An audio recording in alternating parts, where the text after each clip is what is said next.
Hello everyone, welcome back to ptet.chemistry channel. This is the start of this section B kind of MCQ for topic 6, which is to do with redox changes and electrolysis. Although electrolysis have been mostly taken up from the AS Cambridge International Curriculum, regardless the concepts covered within will be useful to any A-level chemistry student 16 to 18 years old, wherever you are in the world. Okay, so in this section B kind of question, option A refers to 1, 2, and 3 statement being correct, relevant to whatever is being asked.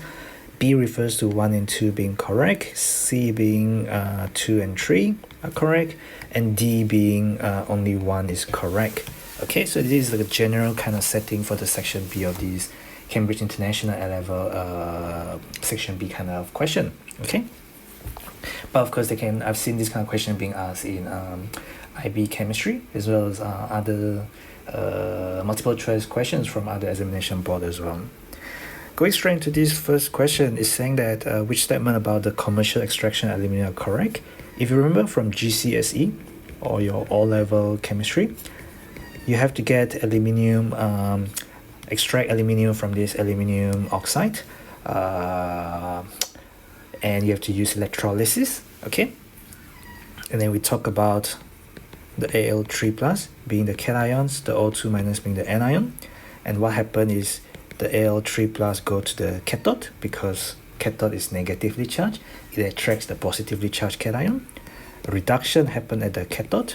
Okay, so reduction happened at the cathode, and we talk about reduction is gaining of electron, and oxidation is loss of electron. So your O2 minus would lose electrons and give you O2, and they give you electrons. This is 1 oxygen, this is 2 oxygen. The 2 minus refer to the charge, but there's only 1 oxygen. So I put a 2 there. I'll get a 4 minus charge, that's why I need a 4 electron there. Okay, and there's oxidation because you lose electron there, whereas this is reduction, you gain electrons here. Okay, so the lining of the electrolytic cell acts as a cathode. You might not have learned this, and this might not be relevant to you if electrolysis is no longer in your curriculum, but indeed we have the lining of the electrolytic cell acting as the cathode here. Okay, and you get the molten aluminium coming out as a molten aluminium, and then you collect the liquid aluminium essentially. All right, so the cathode reaction is this reduction, which is Al3 plus 3 electron giving you aluminium, and your electrolyte will be your purified Al2O3. Okay, you don't want anything else, and this is what you call cryolite, and you add cryolite to your molten Al2O3 because otherwise the melting point is going to be very high. It's going to be it's going to cost you a lot of electricity power in order to obtain the aluminium. Okay, so 1, 2, and 3 would be correct. So there's option A for you there.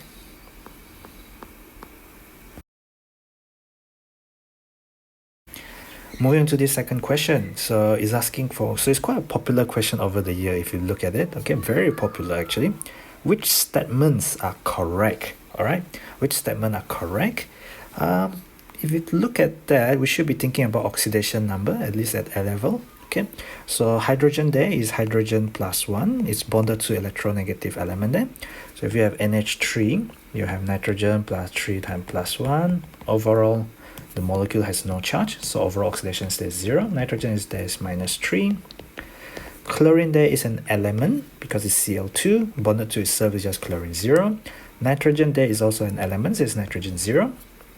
When you look at NH4Cl, you see there's a 6 in front. A lot of students thought they have to relate that to the 6. The 6 is to do with balancing the equation, and that's just a stoichiometric requirement. When we work out oxidation number, we just look at one formula unit, such as NH4Cl. You can think of the whole thing. This is actually a Cl minus and an NH4 plus. So the Cl will be chlorine minus 1 oxidation state because it's an ion with minus 1 charge.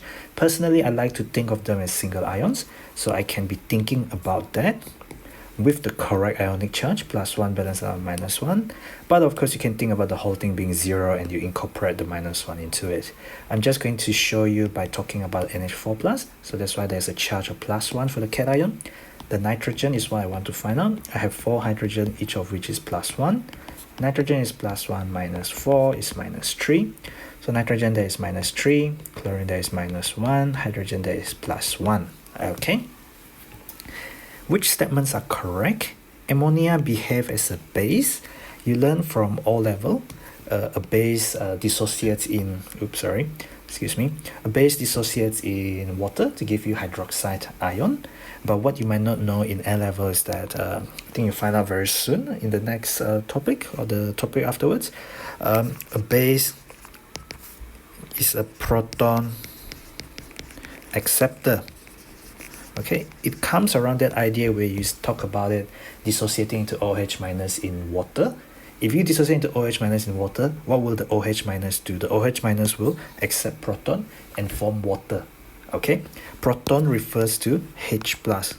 Why is proton a H plus? Because, you know, in a hydrogen 1, basically the isotope hydrogen 1, there is no other thing apart from the proton in the nucleus because it's got 0 neutron. Okay, so the ammonia has a lone pair.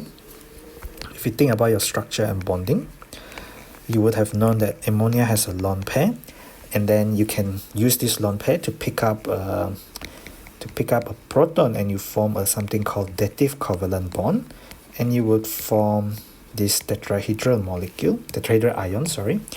That one is 107 degree because you got 3 bond pair and 1 lone pair. But here you have no more lone pair, you become 109 degree tetrahedral after you form the dative covalent bond. So this relates back to your idea on structure and bonding, which you can catch out on my topical playlist on A-level structure and bonding. Yeah? So the ammonia there, NH3 forming NH4+, this is NH4+, the ammonia has picked up a H+, the ammonia behave as a base. That is correct, okay?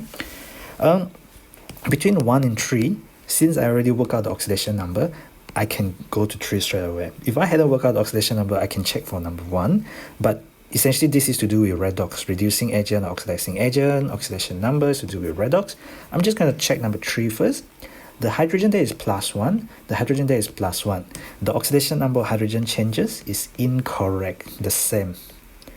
Okay, the hydrogen is plus 1 here, the hydrogen is still plus 1 here. Okay, alright, so 3 is wrong, 2 is correct. There can only be one answer, which is 1 and 2. So that means it's option B. If I check number 1 now, ammonia behave as a reducing agent. What is the definition of a reducing agent? A reducing agent reduces other substance and then itself is oxidized. Itself get oxidized, itself will lose electron, itself will increase in oxidation number. Okay, but then when you think about it, the NH3 there, does it behave as a reducing agent? That's the thing you need to ask yourself. Does it? Okay, this is a bit tricky.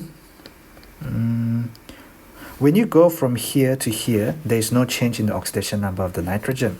But when you go from there, going from left to right, you are also forming nitrogen 0. So nitrogen minus 3 going to nitrogen 0, that is increase in oxidation number. So the NH3 does get oxidized in forming N2. But the NH3 does not get oxidized in forming NH4Cl because there's no change in oxidation number here. But it does get oxidized when you form the N2. So option 1 is still correct, okay? Based on the logic that we did earlier with the oxidation number, okay?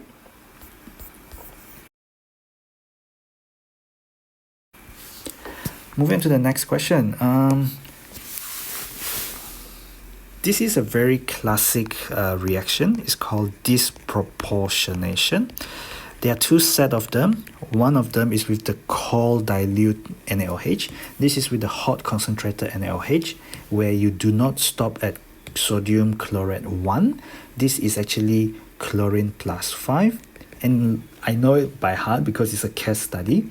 NaClO3, what you have is you have Na plus 1. What you have is you have oxygen minus 2. Overall is 0. So plus 1 plus Cl plus 3 times minus 2, the chlorine is plus 5. That is called sodium chlorate, ATE. and then bracket 5, that's the Roman numeral, indicates the oxidation state of the chlorine. Like I said earlier, if you use a cold dilute aqueous NaOH, you don't get the 5. What you get is, you get the sodium chlorate 1. That is chlorine plus 1. You can do the same exercise, and you'll be expected to know both things for your A-level chemistry. As part of Redox, as part of group 17 chemistry, they can ask you to do calculation, to balance equations, etc., etc., even in A2 as well, yeah? So what conclusion can be drawn from this information? By the way, this is chlorine minus 1. This is just your good old sodium chloride. And the chlorine 0 going to chlorine plus 5, that is oxidation, because you increase in oxidation number. And then your chlorine 0 going to chlorine minus 1 is reduction, because you decrease in oxidation number 0 to minus 1. The chlorine has both been oxidized and reduced in the same reaction. You can call this disproportionation, as specifically stated in the syllabus as the type of reaction. Alright, if I check number 2, the chlorine undergo disproportionation, that's correct. Basically, what is the definition of disproportionation? The oxidation state of chlorine in one of the product. So basically, if they talk about the chlorine, you look for the product that contain chlorine. This is chlorine plus 5, this is chlorine minus 1. So 1 is correct, okay? The sodium hydroxide acts as a reducing agent, okay? Does it act as a reducing agent? So what happened to the NaOH? Na plus 1, oxygen minus 2, hydrogen plus 1. If it acts as a reducing agent, itself is oxidized. It reduces other thing, itself is oxidized. Alright, this is Na plus 1, this is Na plus 1. So no change in the Na plus 1. This is O2 minus, so basically O minus 2. Alright, and then the ClO3 there is oxygen minus 2. This is oxygen minus 2, hydrogen plus 1. So what essentially you have is again oxygen minus 2, so no change there. Hydrogen there is plus 1, hydrogen there is a plus 1. So 3 is incorrect. The NaOH doesn't do anything as a reducing agent at all, because there's no change in the oxidation number from the start to any of the product. Okay, so only 1 and 2 are correct. There must be option B.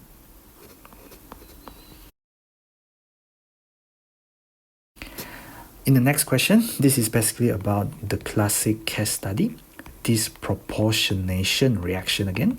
A lot of students will spell this incorrectly, yeah, so you gotta be careful. So I want to try and show you how to write the equations, as you have noticed in the section A of these Redox chemistry type of questions, yeah. So in the cold solution, what you get is this chlorate 1 is chlorine plus 1. Okay, and in the hot solution, what you get is you get chlorine plus 5, but you also get another one, which is the chloride, which is chlorine minus 1. Okay, so we know that both of these occurs. Okay, whether you're hot and cold is both disproportionation, and in fact in hot solution you go to the higher oxidation state, and that is correct.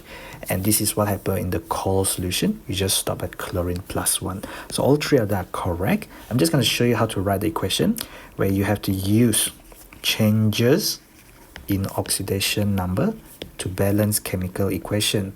This is one of the learning objective in the syllabus, so you need to know how to do it properly. Okay, so if I have CO2, if I have NaOH, and I know the product equals to NaCl, equals to NaClO, because I'm doing the cold oxidation, cold reaction in a cold solution of NaOH. So this is chlorine 0, this is chlorine minus 1, this is chlorine plus 1. Being able to work out the oxidations, they are very important, yeah. 0 to minus 1 is minus 1, 0 to plus 1 is plus 1, increased by 1, decreased by 1. So you want to balance the changes in oxidation number. Whatever you increase has to be balanced by whatever you decrease. So what we do is what we call lowest common multiple, something you have done in primary school mathematics. All right, the lowest common multiple of 1 is 1. So to get to 1, I just multiply by 1. I just multiply by 1. There are no changes. So I don't want anything more than just 1 and 1, because there are no changes there. Okay. But because of that, you can also see that one sodium and another sodium will give you 2 sodium. So I have 2 sodium. 1 chlorine and 1 chlorine give you 2 chlorine. So I don't change anything here because there are 2 chlorine atoms already. 2 hydrogen, 2 hydrogen, 2 oxygen, 1 oxygen there and 1 oxygen there. So this equation is balanced, happy on its own, just by introducing the 2 there. Okay. The next bit is actually the harder one. when you think about it, Cl2 plus NaOH, we're going to start exactly the same way. We know the product. The product is a chlorine plus 5. Okay, it's called sodium chloride 5. Okay, and that is chlorine minus 1. So I need to balance the equation really. Okay, so chlorine 0. 0 to minus 1 is minus 1. 0 to plus 5 is plus 5. Okay, now they are not the same. If I do my lowest common multiple, 1 and 5, this is called lowest common multiple, LCM. The lowest common multiple is going to be 5. Okay, how do you get to 5? All right, 5 times 1 give you 5. So that means I only need 1 of this. If I have 2 of this, I will have 2 times plus 5. Okay, I cannot have more than that. I only want 1 because this is already plus 5. But this is 1. I need to get to 5. I need to multiply by 5. This is minus 1. I need it to be multiplied by 5. So I have 5 NaCl there. Okay, and I will have, then I think about the number of sodium. 5 sodium, 6 sodium. Then I think about the chlorine. 5 chlorine plus 1 chlorine, 6 chlorine. But I have Cl2 there, so I need 3 Cl2 to give me 6 chlorine. Next will be 6 hydrogen. So no hydrogen, no hydrogen. I need 3 times 2 there. So 6 hydrogen. 6 oxygen. 3 oxygen plus 3 oxygen. So 6 oxygen. This equation is balanced. It's one of the harder ones to balance. But nothing more than just lowest common multiple. And then balancing your equation by the number of atoms. Okay. In both of these cases, you know there are disproportionation because the oxidation number of chlorine increase and decrease in the same reaction. This is the more extreme case, you stop at chlorine plus 5. This is the more dilute case, a more milder case, you just stop at chlorine plus 1. Okay, so all 3 options are correct there.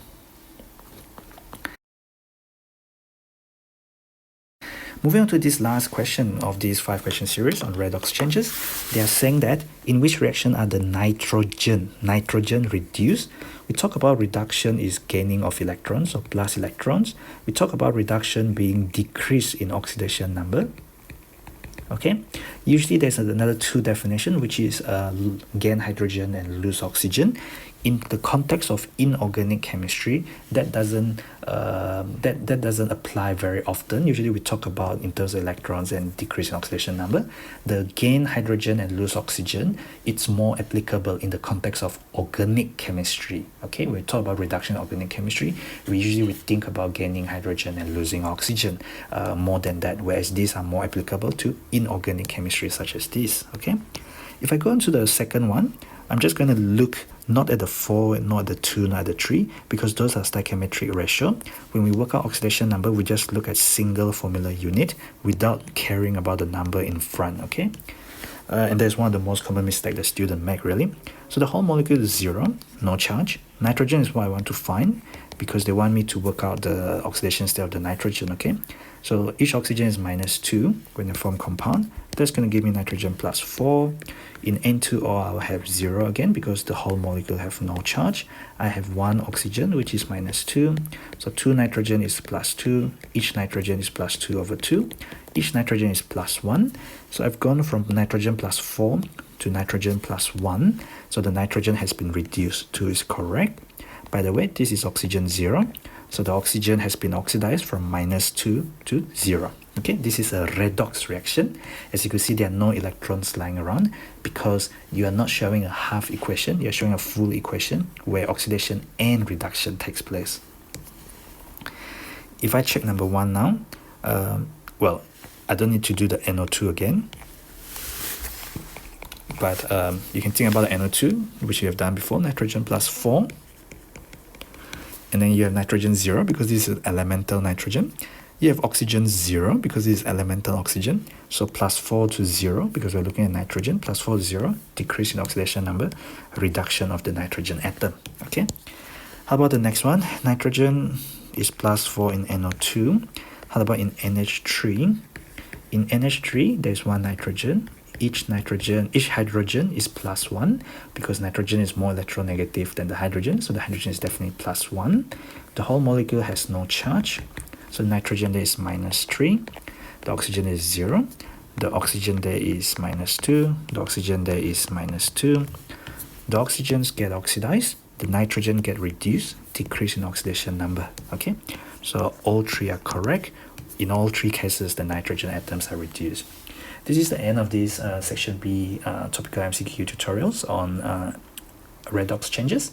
Hope that was useful, and if you do find it useful, check out the other great playlists on my channel by topical playlist that should be helpful to you in a targeted revision kind of way. And yeah, share the words about the channel to all your friends and your class chat group, anyone else in the age range of 14 to 18 years old doing GCSE or O-level or A-level chemistry content that you find the channel useful. All right, thank you for sharing. Thank you for watching.